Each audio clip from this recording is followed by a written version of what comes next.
Underdog, use promo code alarm. They'll match you up to $100. I have a cup for Cooper Cup, I guess. Make sure when you're at the Cheesecake Factory, instead of paying a tip, just write alarm in there. I'm like MacGyver with running back room. Yeah, that's pretty true. That's true, and yeah, that's true. Okay, I'm getting word. We might get Joe Burrow in here. Hey, Joe! No, I'm not drafting anyone at all. I'm not going to, so quit asking. I've got information, man.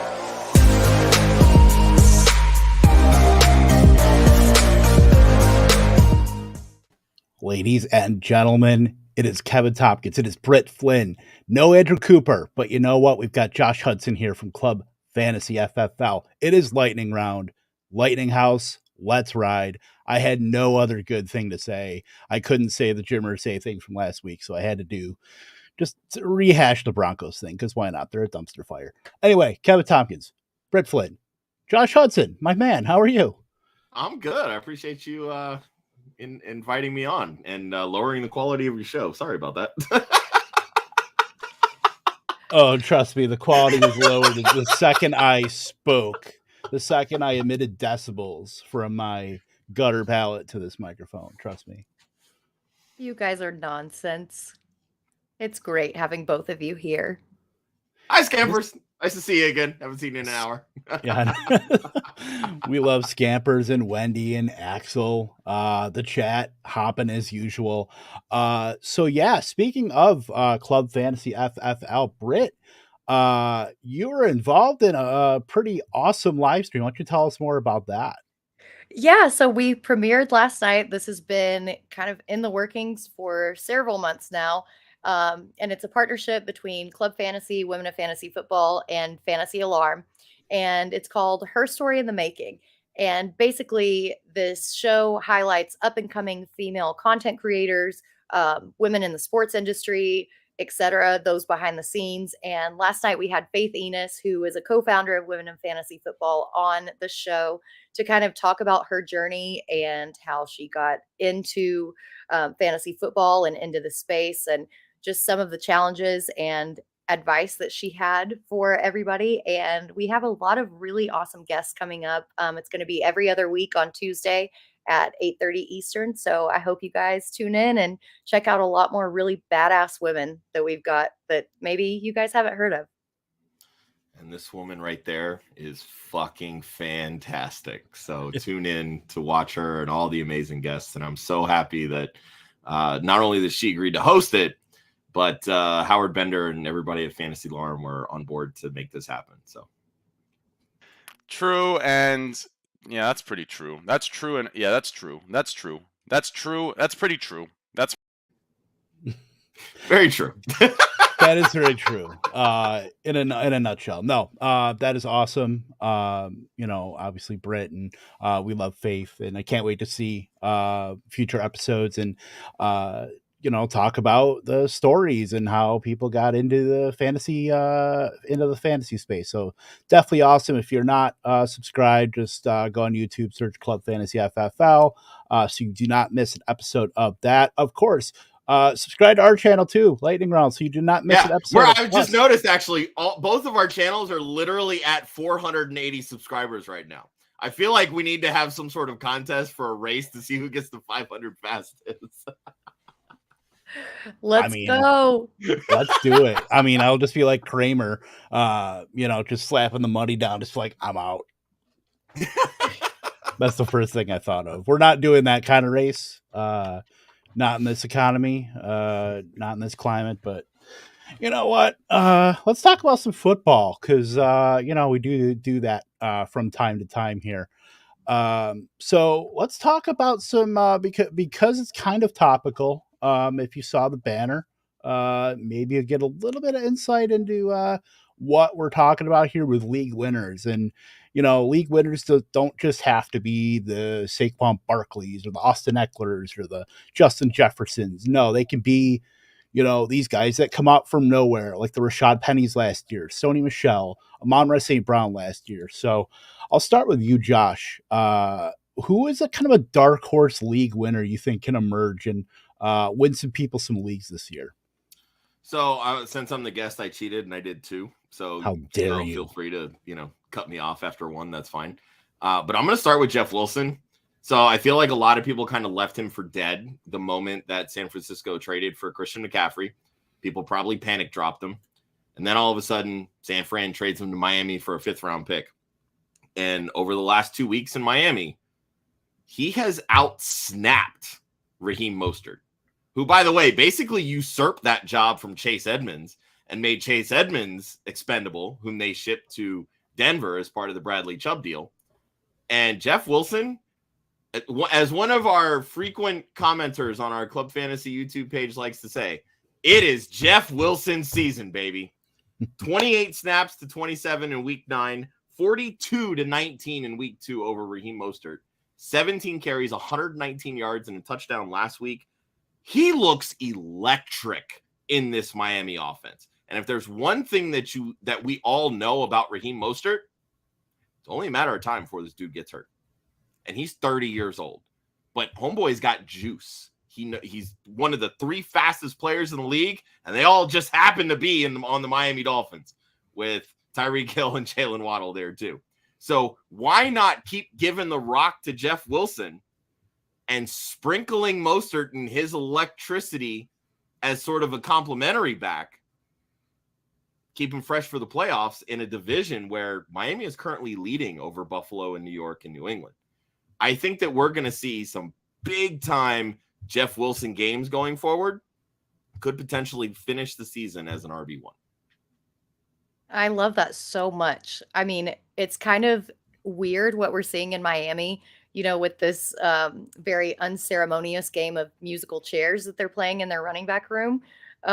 It's not great for us in fantasy. We think we have one asset and then it just moves to the next and moves to the next. But for those of you lucky enough who have either held on to Wilson or were lucky enough to pick him up off of waivers, like, I absolutely agree. I think you've got a league winner in him. And Mostert's still going to get his. That's not saying that he's not going to get those red zone carries that he's been getting the past 2 weeks. But Wilson in the green zone, oh my God, looks amazing. Yeah. Yeah, like Wilson has been, he basically the transitive property, Chase Edmonds and then Mostert and then Wilson. Like Wilson knows the system. It's Mike McDaniel's system that it was basically the whole Shanahan thing in San Francisco. So there's familiarity with, the terminology and just, how they execute that offense. And as soon as Wilson got traded over there, that was a very bad sign for Raheem Mostert. But I didn't know it would be something that would happen like literally. Oh yeah, it was flip of the switch. Like boom, 5th-round pick. Hey, you're the starter now. Like, but I was not expecting that at all. Yeah, I don't think anybody really was. At least you knew that Mostert would be in trouble, just based on what we've seen from his entire career. Where, like you said, he's one hangnail away from getting on IR or whatnot. But yeah, Jeff Wilson's always produced when he's been on the field. Yeah. So I don't know, I didn't think it was going to be much different, but I also didn't think that Jeff Wilson would be coming on this quickly. So for him in this Miami's I don't want to say juggernaut, but I mean, this offense with Tyreek Hill and Waddle so condensed, it's so high flying that to have it juggernaut adjacent, Kev. It is. Yes, that is a good way to put it. It is juggernaut adjacent. I mean, but a running back in this kind of offensive environment is going to just rack up high value touches. So. Give me Jeff Wilson every day. I mean, well, and then last week, Wilson and Mostert both topped 7 yards a carry. Like, yeah, that's insane. There's so much room in this offense, for a back like that. And yeah, those two can coexist. It's going to be, I would certainly put Wilson over Mostert at this point. I mean, he has outsnapped him and ran more routes, but still, I mean, it's just this offense is a juggernaut adjacent. So give the edge to Wilson there. And yeah, my 18th round Jeff Wilson shares in Underdog Best Ball are certainly thriving right now with Jeff Wilson, because I probably have in about 20% of leagues. And you had another dark horse too, Josh, since we cheated, quote unquote. I do things my way. Just take over I'll the try whole to make this show. one quick because I don't want to steal all the spotlight here, but Kadarius Toney is somebody I'm looking at. Like we all kind of like scoffed a little bit, like, oh, Kadarius Toney going to KC. Okay, yeah, whatever. He's barely played this year. Consistent hamstring problems, yada yada yada. My favorite part of this whole thing, Toney hops on Twitter. Y'all thought my hamstring was hurt. That's funny. Like, seriously, homeboy just didn't want to play in New York. That is a freaking dumpster fire franchise. And as an Eagles fan, and Britt, I know you can say this as a Cowboys fan, we always root for the Giants to lose. I hate to say it, Dable, I feel like, has this team going in a good direction, but Toney was just so fed up. It's like, it's time to go. When you put a guy that's that athletic and that can do the things that he can do with the football in his hands in an Andy Reid offense, who I will continually stand by as the best offensive mind in the NFL, there's going to be some problems to be had, and defenses are in trouble. They've been looking to figure out how to like fit somebody into this Tyreek Hill role that has obviously been left for dead now since Tyreek's now doing his thing in Miami.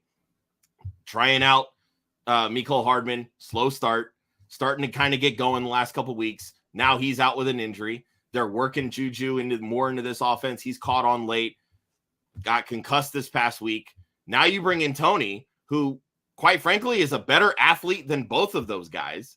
And when the ball is in his hands, can do so many different things and, can actually score, as witnessed by the hammy pull hop into the end zone this past week. But Juju for me is a very average player who's being utilized in a volume role, and that's why he's effective in fantasy. This offense is going to run through Travis Kelce, but we've seen these Andy Reid offenses in Philadelphia take off without a true wide receiver one. If Kadarius Toney can sniff even like a 1B role, the sky is the limit. And he's going to prove very quickly as he gets ramped up into this offense, as he did last week, where they used him not only as a receiver, but as a runner. Good things are going to happen, and putting in that waiver claim the moment that he got traded to KC will pay off. Yeah, and it was wild to me when he found the end zone in week 10 that the announcers were like, his first ever career touchdown. And I was like, wait, that can't be right. Mm-hmm. There's no way that that's right. Like, no, that's right. This guy's way too athletic for this to be his first touchdown. But it was right. And that is kind of a testament to how bad the Giants offense is. And, he was a steal at Florida. There's kind of a running joke that Kyle Trask was only good because of Kadarius Toney and Kyle Pitts. Like, Kyle Trask is a garbage quarterback in the NFL, and it was these two receivers that actually made him what he was. Then you've got Mahomes throwing the ball to him instead of, kind of noodly armed Daniel Jones.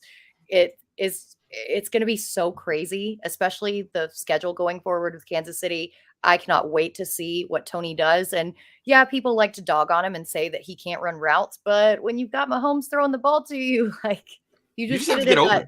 Yeah, get open, get in that general area, and Mahomes can get you that ball. So I'm in total agreement with Toney. You mentioned his upcoming schedule. Like, just looking at it, at the Chargers, versus the Rams, at Cincy, at Denver, at Houston, versus Seattle. It's not, like, great when it comes to wide receivers. Like, some of those teams are doing really well, but a lot of it is because those teams can't stop the run.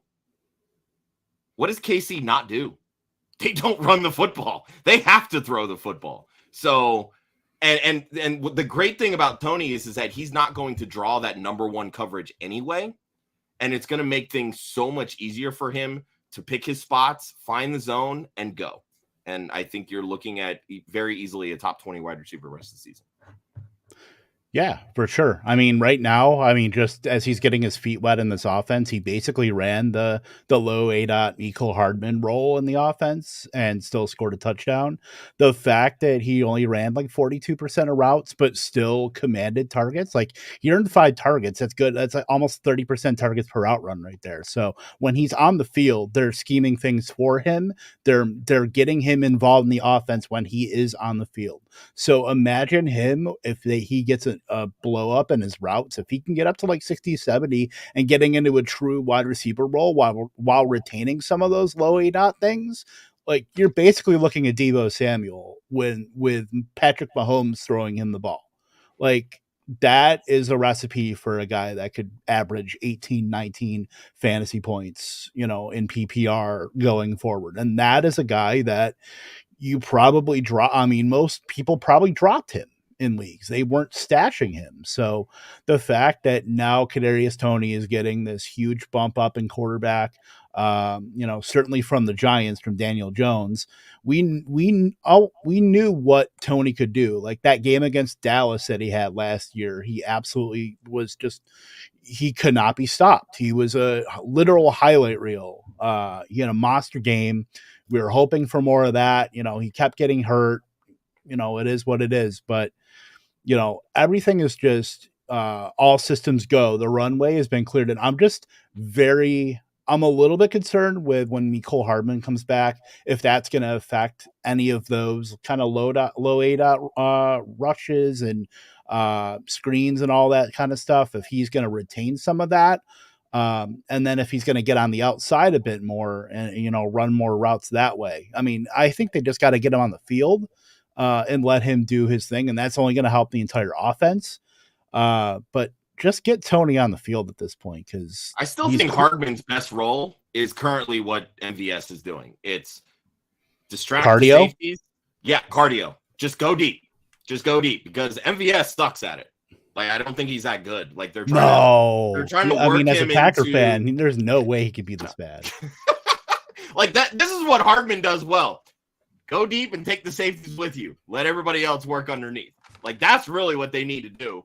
Move Hardman out to there, keep Toney in the short to underneath, and Juju is just going to be Juju, which whatever role that's going to be, I don't know, but like it can distract the linebackers and the underneath corners or whatever. Like it's just draw attention away from Kelsey and Toney, because those are the two guys that will make this offense even more dangerous, in my opinion. Agreed. Yep, I agree. Britt, what about you? Who's your dark horse league winner? So I know he has a bye coming up this upcoming week, but I really, really love Rachaad White. I mean, obviously he came into the game because Fournette went out with a hip injury, but if you look at the yards per carry, I mean, White blew Fournette's season average out of the water. Fournette's been averaging like 3.3 yards per carry. His really only relevance that he's kept in fantasy is because he's caught so many passes. On the ground, he's not the guy getting it done. Rachaad White last week, 4.77 yards per carry. And this guy also can catch passes. We saw it at Arizona State. I mean, this guy earned almost a 20% target share while in his final year at Arizona State. And then you've got Cleveland coming up in week 12, who allows the second most fantasy points per game to the running backs. Then you've got the Saints, who allow 19.3. Then you've got the 49ers and Bengals, which isn't the best, but going into your fantasy championship in weeks 16 and 17, you've got Arizona and Carolina, who allow the 11th and the 10th most fantasy points per game to running backs. I mean, the schedule, the Fournette hip injury, the fact that Tom Brady has made it vocal that he doesn't want to throw the ball 40 times a game. They've just kind of been forced into that because they've been playing from behind so often. I think once they finally get this ground game going, and they will with Rachaad White, then we're going to see a lot more balanced offense, and White's going to be a dude that you're really going to want on your roster.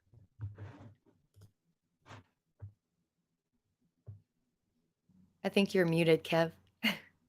Sorry, that's a total boomer move on my part here, but yeah. I'm always here to have more quote unquote white propaganda unquote on these airwaves. So yeah, name a hip injury that's like been totally fine. Like, you can't. Hip injuries for running backs are bad. Like, Bo Jackson. Yeah, ask Julio Jones. Like, these injuries are bad. And for once, Rachaad White got 22 carries, and he got no targets. We'll just, chalk that up to, being in Germany, whatever. But he actually put some of that workload and it got some efficiency with it. And that's the best part of the whole thing. Because he really has not been that efficient when he has gotten the limited opportunity. But, he got 22 carries and now finally put it all together. So, the fact that the receiving, you're going to get some regression on that, positive regression. But Leonard Fournette, yeah, that hip injury is very scary for me. So I could see White dipping into a lot of that Fournette workload. And yeah, Tom Brady doesn't want to throw the ball 40 times a game, and they probably shouldn't have to. But when you've got a back that can do basically what Fournette does with much more efficiency and is much younger, clearly, like, give me that all day. I just hope Tampa Bay kind of follows through on that, because I think they've really got something with Rachaad White, and I think he could definitely be a league winner.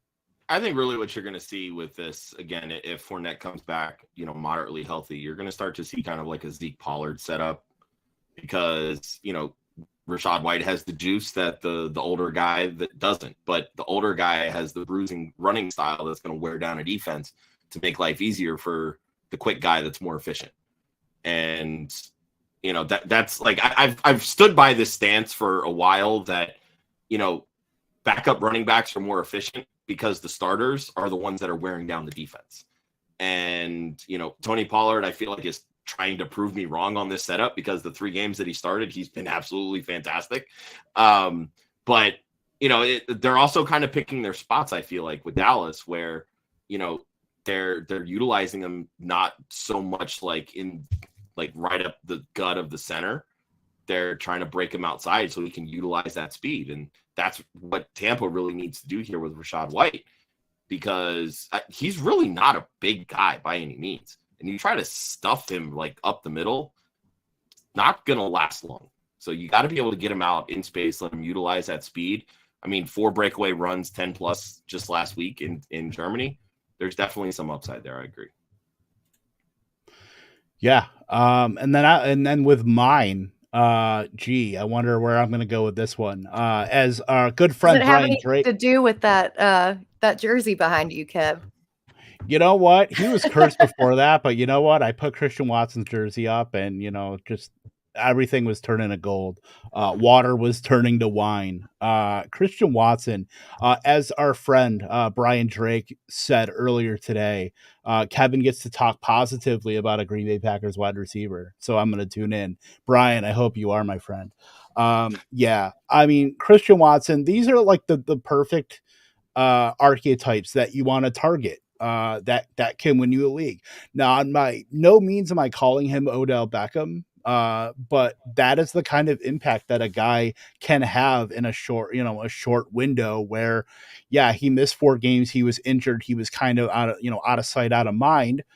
And Christian Watson really hadn't done anything to even prove that he should have been on a roster. But the fact that Green Bay has had Romeo Doubs hurt, Al Lazard's fine, hasn't really earned a lot of, he's earned enough targets, but he probably shouldn't be a 1. And then, Samari Toure and Randall Cobb and Sammy Watkins and Robert Tonyan, nothing is really screaming offensive threat there. But does he have upside? Absolutely. He was 2 picks away from being a first-round pick. He's 6'5", can run a 4.4 40. Is there opportunity available for him? Absolutely. He could come crashing back down to earth. He caught 3 touchdowns in week 10. So could everybody else. A.J. Brown had 1 catch on Monday Night Football. Like, this could happen to 40 or 50 other wide receivers. So the fact that he's shown the ability to earn targets, he had a team leading 8 targets, and sure, he caught 4 of them for 100 yards and 3 touchdowns.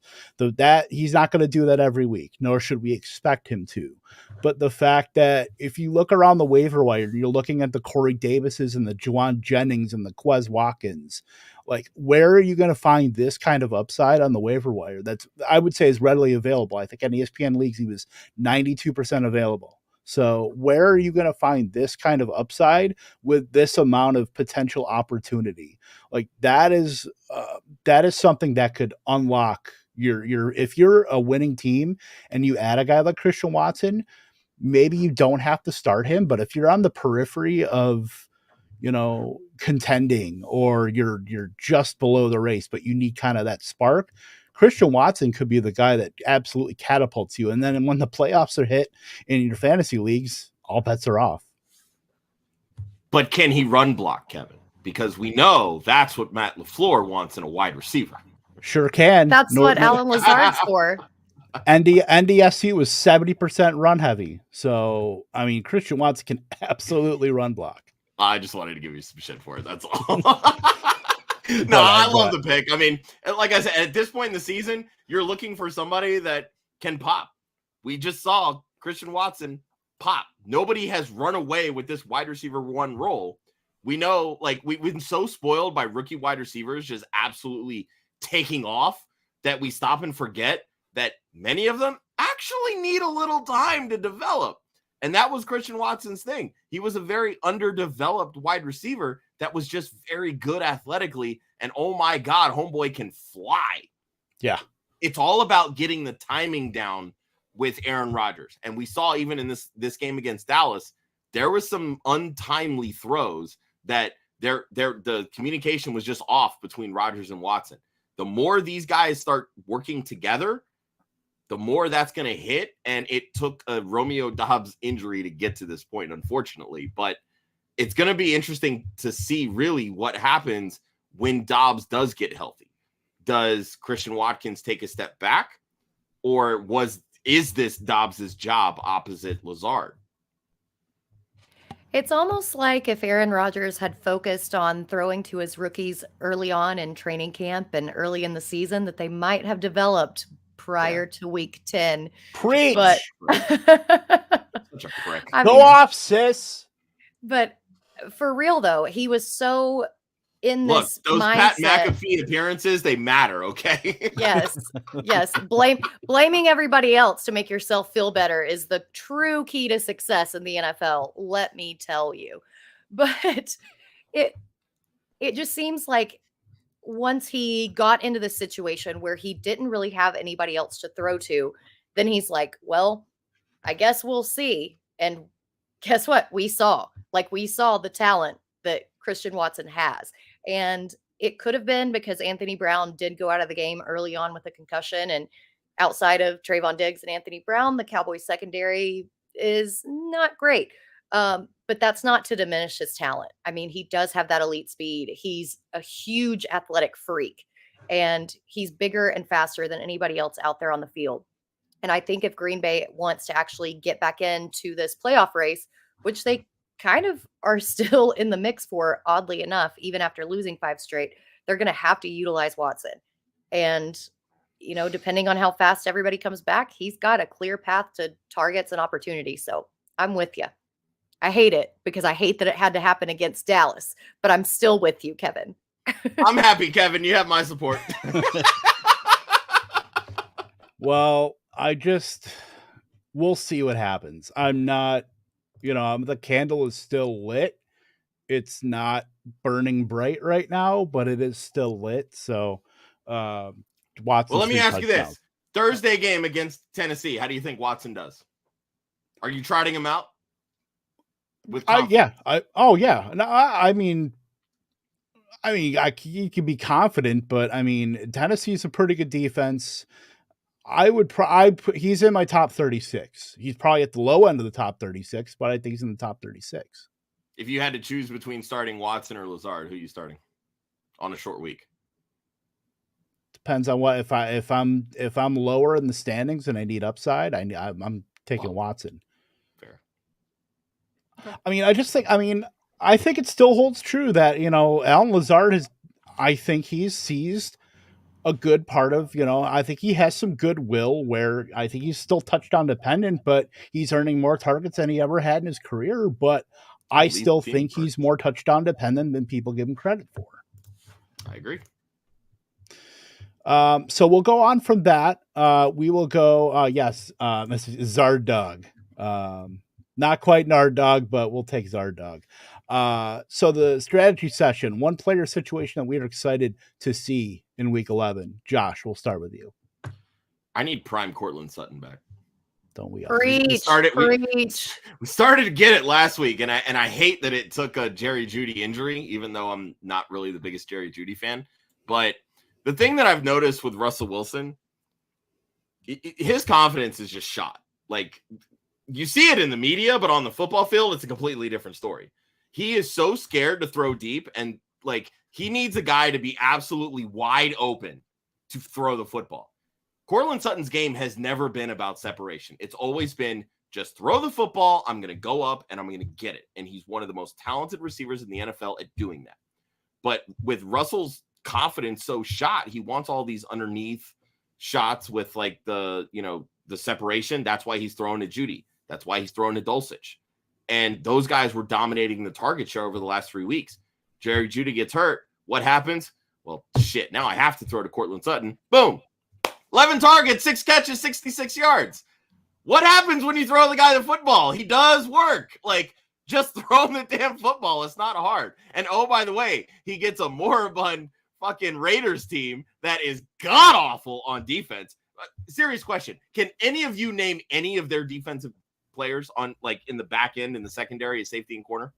Yeah, the current Packer, Jonathan Abrams. He's not on the team anymore. I know, exactly. That's the point I'm getting at. Like, I can't name anybody in that secondary. They're so bad. Rock Yassin, baby.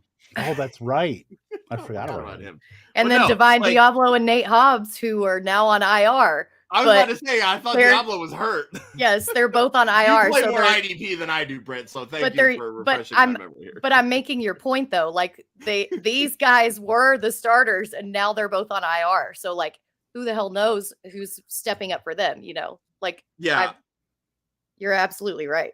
And what I love is that Courtland Sutton in his career has absolutely destroyed the Raiders. He has 6 of 7 games with at least 4 catches. He scored a touchdown in 2 of the last 3. Like, this is an absolute bounce back game for Courtland Sutton, especially if the ankle injury keeps Jerry Judy out.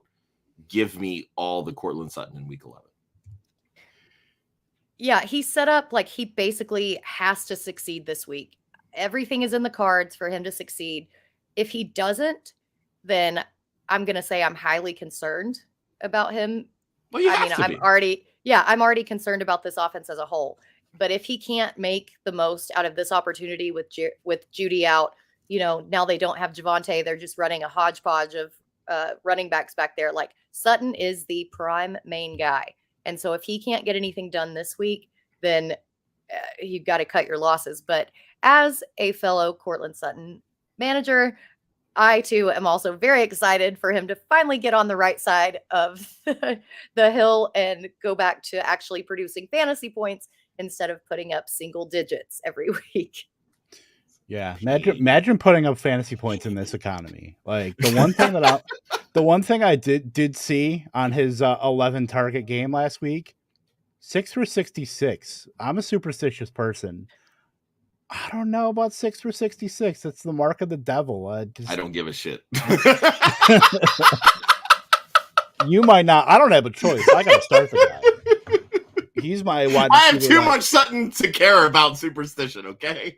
Yeah. I just saw that, and being a superstitious person, no, I think, you know, the fact that Russell Wilson's throwing deep balls to some player that has the name of Jalen Virgil, you know, these are passes that should be going to Sutton. Like, I don't know if it's going to be Kendall Hinton, you know, working his way in, or if they just bump up Dulcich even more.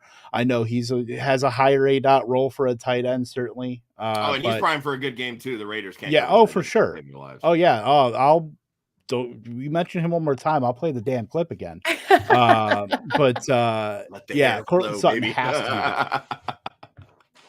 has to be the guy. What about you, Britt? So I'm really excited for the Chiefs-Chargers game. You know, in week 2, the first time they met, we were pumping it up for it to be this huge shootout with like a 54.5 over-under, I think it was. And it didn't really live up to that potential, partially because that's the game where Justin Herbert suffered his rib injury. He was kind of in and out. Keenan Allen was out for that game. Now this week that we're getting preliminary reports that both Keenan Allen and Mike Williams are practicing in a limited capacity, it seems like if things trend in the right direction, we could get this full Chargers score all at full strength for the first time this season, like the entire season, up against the Chiefs, who I actually think that Isaiah Pacheco is going to have a bona fide breakout game against the Chargers this week. I think he's finally going to take over that snap share role in the backfield. I think CEH is basically dust at this point. Sorry for all of you CEH managers, but Right. Right, exactly. If you read the hot takes in like week 4, I told you to trade him. Shameless plug. But I think that we're finally going to get to see the potential that we got billed in week 2. And I'm just super stoked. I'm stoked that the NFL flexed it to Sunday night so we don't have to sit through another, 13-10 game or whatever we've been used to seeing on primetime. We're actually going to get a legit primetime game this week. Hey, you can't pay me to trust Keenan Allen. I'm sorry. I'm just not going to do it at this point. I'm not saying that I trust him, but theoretically at this point in the week, all the weapons could be back. I'm not saying it could be. I mean, I feel like Allen and his hamstring is just going to be a decoy. He'll start mimicking the touchdown reception that Kadarius Toney had and then actually lose his hamstring again. And there it goes. So, yeah. I mean, I'm Expired. I'm just excited for the game as a whole. Just let me have my fun. Oh, no, it should be. I mean, it should be a good game, honestly. I mean, how do we get 2 Chargers primetime game? Like, we're blessed, like we were with the Broncos, clearly. But yeah, I mean, I'm excited. I do want to see, how bad it can get. Can CEH just be a healthy scratch? Like, that would be what's best for business, and then just let the 2-headed backfield of Jerick McKinnon and Isaiah Pacheco just kind of ride itself out.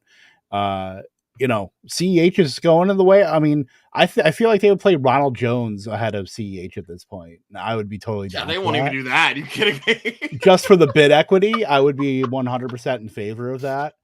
Just imagine, put yourself in someone else's shoes here. Just imagine being one of those dynasty fantasy managers that took CEH over Jonathan Taylor in 2020 rookie drafts.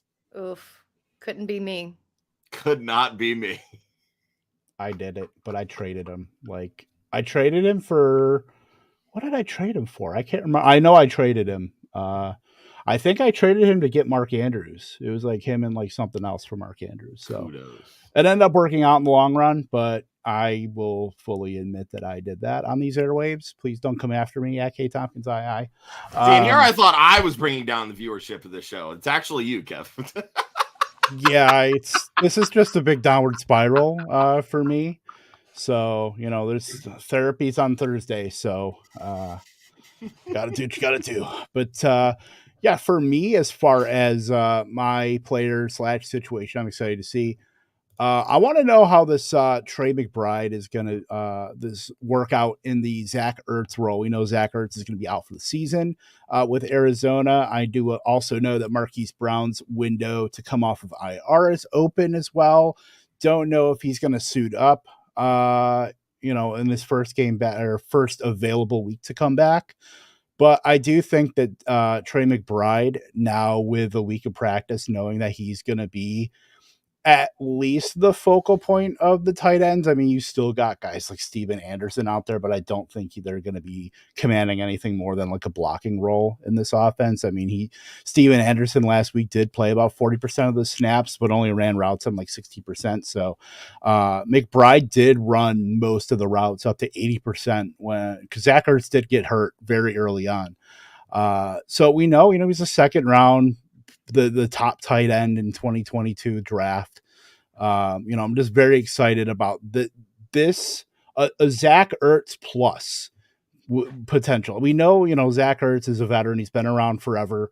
Kind of has the savvy to work in shorter area spaces, but I think McBride can add more athletic dimension to the tight end position. And we know Rondale Moore is going to be running low 8-out routes. We know DeAndre Hopkins is awesome.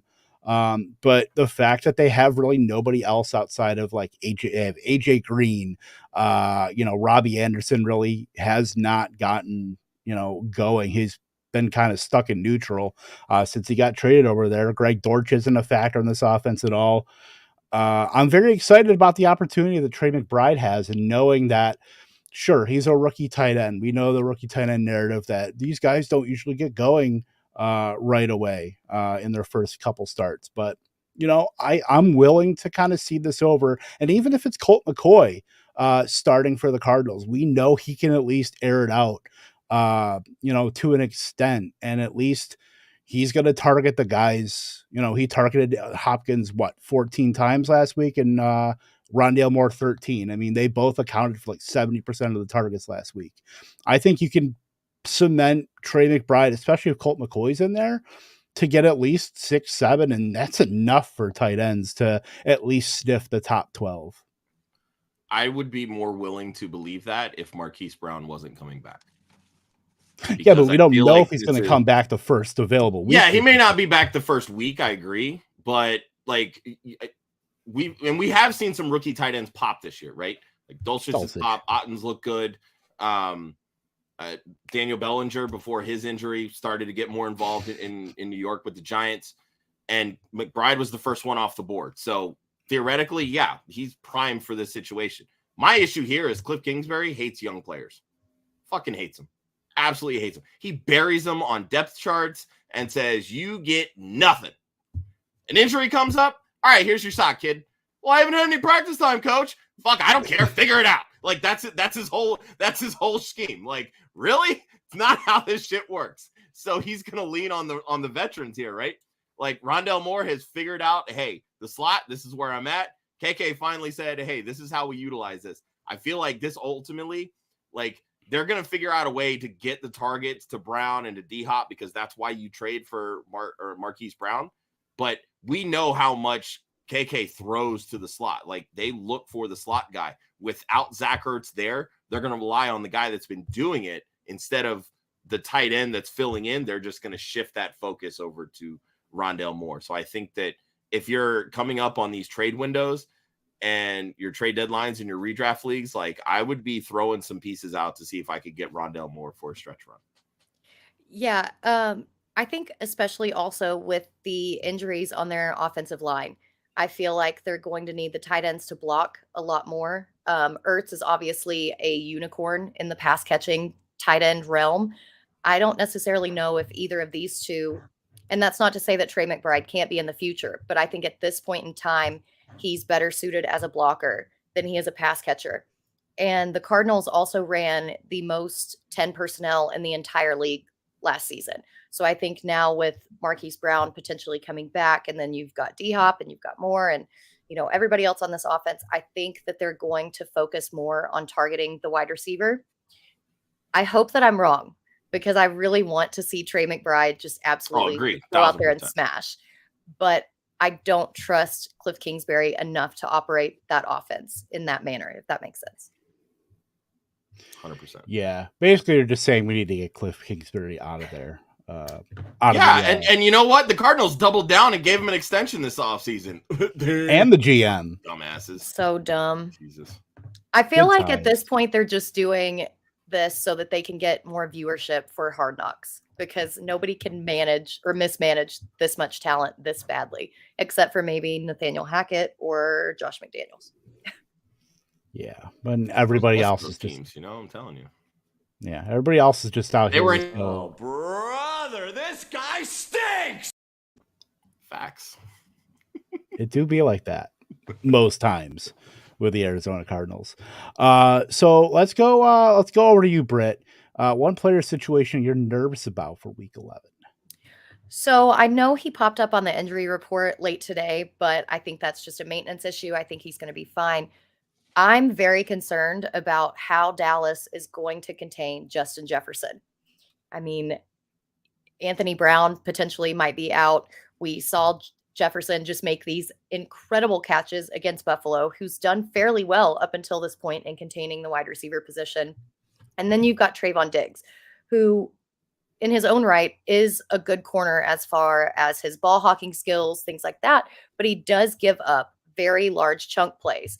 He's allowed 17.4 yards per reception so far this season. Jefferson, on the flip side of that, has managed 15.4 yards per reception. I mean, this is just a recipe for disaster.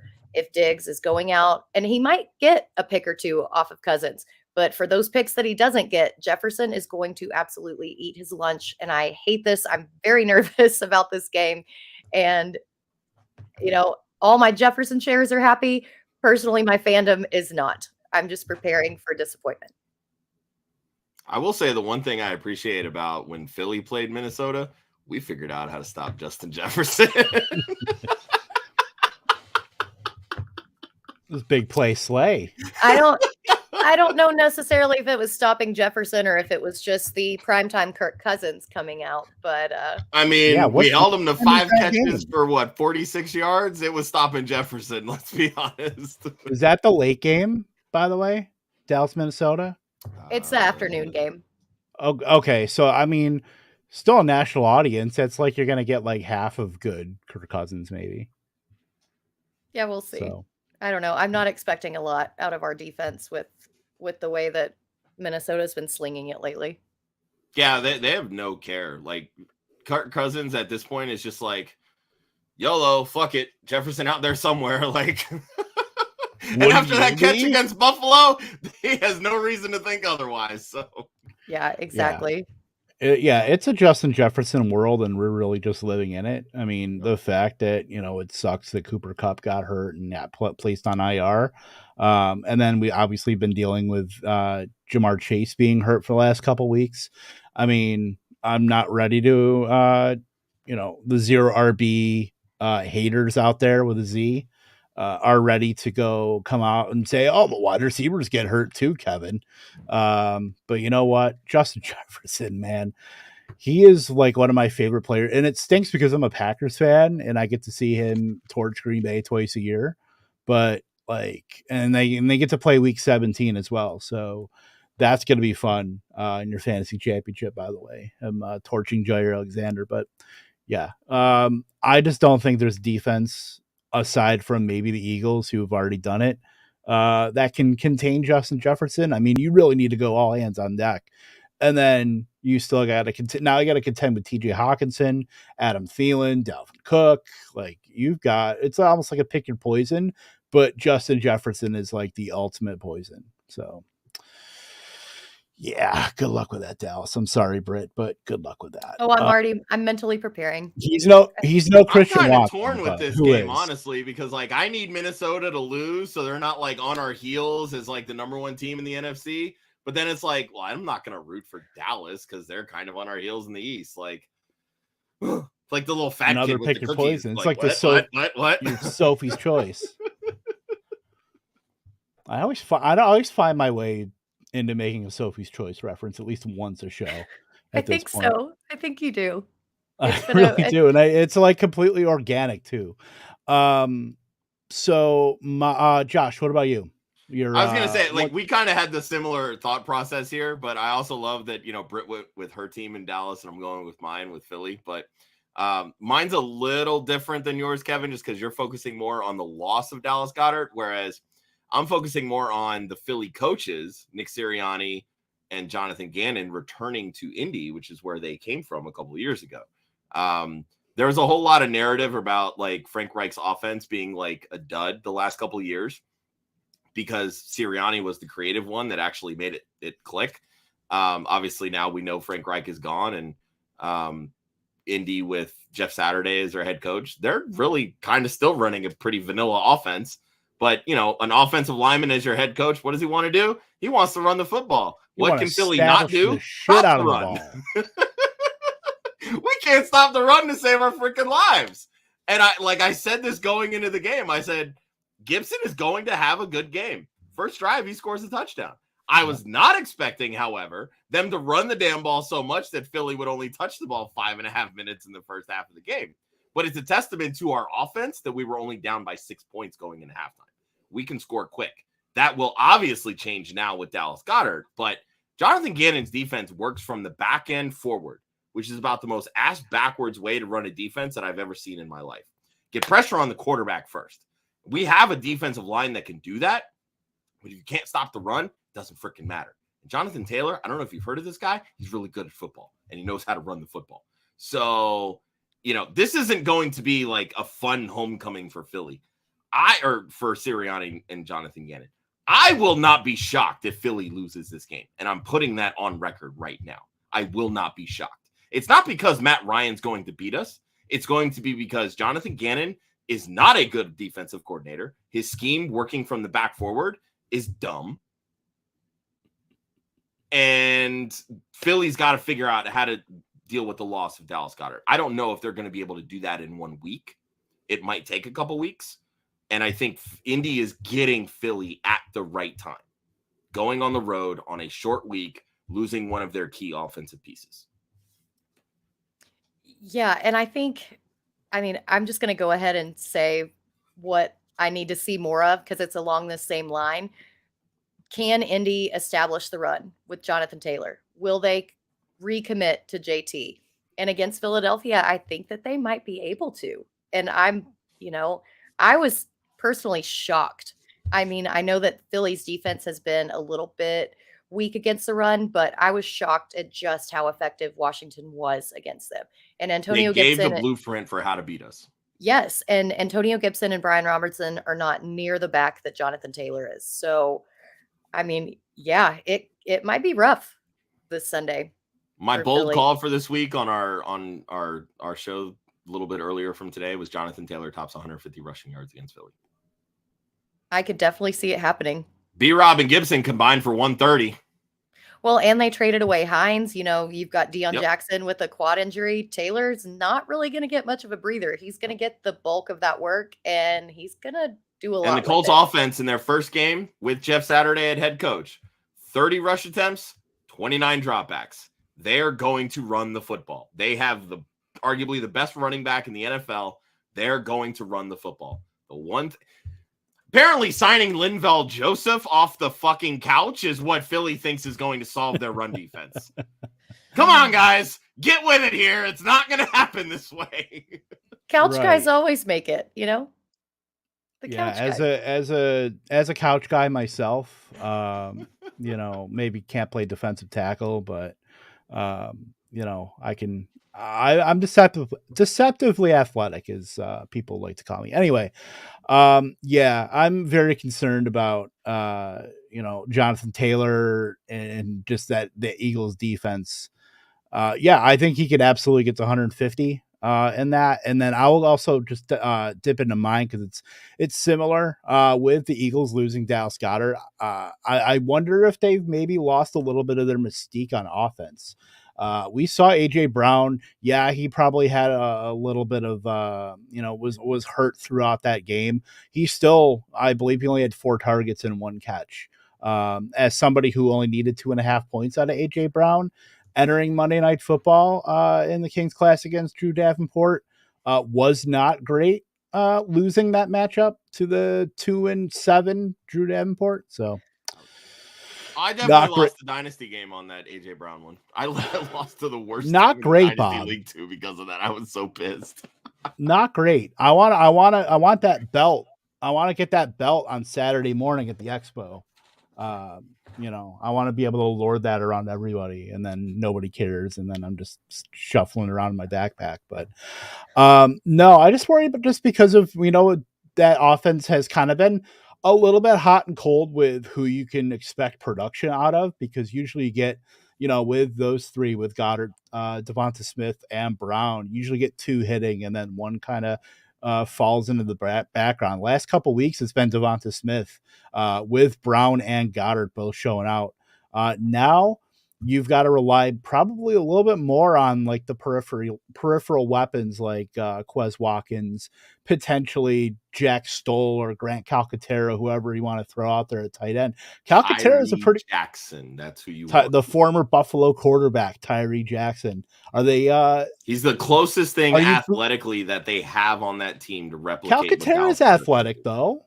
Not like Tyree Jackson. No, not like Tyree Jackson, but and he's been in that system full on Logan Thomas here. I guess we're going with Tyree Jackson. Are you boots on the ground? Is he getting?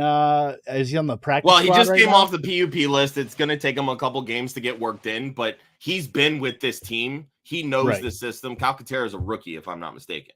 Yeah. So I would have more faith long term for the rest of the season in Tyree Jackson. But, it's going to take him a game or 2 to kind of get his legs back under him after missing so much time. Works for me. I also think that the biggest beneficiary of this is going to be Devonta Smith, especially against Indy. Like most teams in this league, Indy runs a ton of zone coverage. The top 2 players on the Eagles offense against zone, Dallas Goedert. His second, Number one, Devonta Smith. Devonta Smith is going to have himself a really good game this week. Yeah, I think it definitely boosts his floor without Goedert there. Just because, I mean, like I said, with those three, like one guy just kind of blends into the background, and it had been Smith, and I just think that it boosts him and Brown. You know, Brown's fine. You know, no injuries there. I think him and Brown should be fine to go. And then you can always rely on that like one random Quez Watkins like 40-yard deep ball, or like the random Zach Pascal 5 target. As long as he doesn't fumble it after catching it, awesome. Well, I think the Eagles also have to worry about is Matt Ryan going to be taking a knee in random places on the field too. So I think that's something to watch out for. Sorry if that's too soon. I did not like that penalty. I'll just go out on record. I'm leaving now. Goodbye. Let's move on from the sadness, shall we? One question that we want answered about a player situation. Josh, I'll start with you. Who steps up in the absence of Cooper Kupp? Because it ain't going to be Allen Robinson. I'm sorry if you guys have been holding on to that one. Here's the thing that we know about Matthew Stafford. He's in on one guy. And you know why? Because that one guy knows how to catch the football. Allen Robinson is not really great at catching the football. Like, he can do decent things when he has the ball in his hands, but overall, like, his catch percentage in his career is barely 60%. He's sitting currently at 63% on this season. Cooper Kupp was over 78% this year, and last year was over 76%. And considering the amount of targets that he had, that's pretty damn impressive. So for me, when you're going through and looking at this Rams offense, especially from a fantasy perspective, because everybody's like, all right, I got to rush to the wire. I got to get the guy that's going to potentially see this type of volume. Van Jefferson came back 3 weeks ago. There are some people that gave up on Allen Robinson. He was on quite a few of my waiver wires. People are probably rushing to get him. I know people laugh at this. To me, it's Ben Skoranek. No, I think you're absolutely right. Who has the next highest catch percentage on this team? It's Ben Skoranek. Now, I do think that we're going to see a lot more Tyler Higbee simply because he's been the second most targeted guy on this offense. But Ben Skoranek is catching balls at a 70% clip. This season so far, anybody want to guess what Van Jefferson's at? 48. 36. Okay, well, I was being charitable. 36%. Now, you can sit here and tell me, oh, he's getting his legs back, blah, blah, blah. Van Jefferson had the highest volume of his career last year and still only caught 58% of the passes. So for whatever reason, and again, I don't think Ben Skoranek is a great player by any means. He's going to have very low A-dot runs, but he runs from the slot as well. He's over 40% in the slot. So, and they move Cooper Kupp around a lot. I think this really, like what Sean McVay has been doing this entire time, like the whole playing chess, not checkers thing, he's been grooming Ben Skoranek to be Cooper Kupp light in the event something ever happened for Cooper Kupp. Yeah. I don't think we're going to see the same type of like touchdown volume, but like he's going to see targets. He's going to get some yards. If he can get around like 10.2 yards per catch, he can be a flex play in fantasy at minimum. Yeah, he's definitely not got that yard after catch ability that Kupp has, but he is similar in his route running style, in his just basically his entire profile. He really is Cooper Kupp light. And I do think that Higbee comes out as the big winner of this entire Cooper Kupp thing. I think he's going to end up commanding most of the target share, but then again, you get that really low ADOT, and you're not really going to benefit from all of those targets and all of those catches unless he finds the end zone. And the way that the Rams offense has been looking lately, it's trips to the end zone are few and far between. So I just need him to beat the Saints this week. That's all I give a shit about. This is the Saints lose and the Eagles get Will Anderson. That's what I'm rooting for. Well, it's interesting that you say that because Kevin has a something on a related note. Oh, I literally did that as a good segue. I'm trying to kill you up here. Yeah. Like I look to the movie Step Brothers where Will Ferrell is dumping the last, shovels of dirt on John C. Reilly. I feel like the Saints are going to kind of do that to the Rams this weekend. And, that Super Bowl hangover, I think is, I would say it's kind of out of their control because I think, obviously losing Cooper Kupp for 4 weeks is definitely a big nail in the coffin, but it's pretty much a nail in the coffin. I do think Ben Skoranek is the next logical pivot. If you're going to target anybody in this offense, I mean, it almost doesn't even matter who's throwing the ball, whether it's, dusty John Wolford or semi-dust Matt Stafford at this point. Like Ben Skoranek's and Cooper Kupp's ADOTs are strikingly similar. They're 1/10 of a yard off. And not only that, but Skoranek's been the next most frequenter of the slot in that offense. So I think that's a very natural pivot there. But I think Higbee's going to benefit there. But yeah, I do think that the Rams, with no semblance of run game, with pretty much a dead quarterback, no matter who's in there, with losing Cooper Kupp, who is pretty much the only thing that was keeping this team afloat, I think it's pretty much you got to write the eulogy for the LA Rams in 2022. That eulogy was already written, brother. Well, now we can release it to the public. None of those fake celebrity We're gonna go record the obituaries. video This one's now, real. Yeah, This well, one is real. TMZ leaked this one. Yes. It's okay. Yeah, they're dead. I mean, if they're anything. Expired. 100%. Imagine And being it's Aaron sad. Donald flirting with retirement, saying, "Yeah, let's run it back," and then going back to this. Like, really? They just can't get anything going on offense. Like, Andrew Whitworth was a huge part of that offense, and then they lost Noteboom on top of it. Mhm. So, but I still can't fathom losing those two pieces and still not being able to get anything whatsoever out of your run game. Kevin O'Connell.